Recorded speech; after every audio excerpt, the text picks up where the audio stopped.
So what was the inspiration for writing this book, The Heart of Business? At the beginning, I felt that so much of what I had learned in my early years in my career or at business school or as a consultant was either wrong, dated, or incomplete.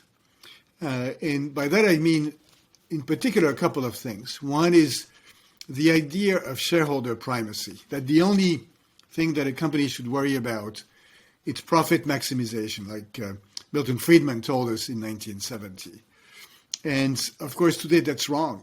A business needs to be a force for good, needs to embrace all of the stakeholders and treat profit as an outcome. And then the second thing that I think has been poisonous in the last 50 years is what I was talking about earlier, which is top-down management, which Bob McNamara, the former Secretary of Defense in the 60s, sort of created. Take a bunch of smart people to create a plan and then communicate a plan and put incentives in place and hope that something happens. And that's really the foundation for a lot of the business world for 50 years. And we know that, at some point last year, I had to slow down and say out loud, the world we live in is not working, right? We have a health crisis. We have an economic crisis. We have big societal issues. We certainly have racial issues. We have environmental issues. We have geopolitical tension. It's not working, right?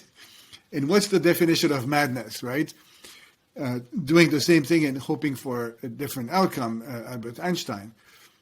And so I felt that we need this reinvention, this refoundation of business and capitalism around purpose and humanity. And increasingly, people embrace that idea. The Business Roundtable, the top companies in the country have all signed a declaration in August of 2019 along these lines.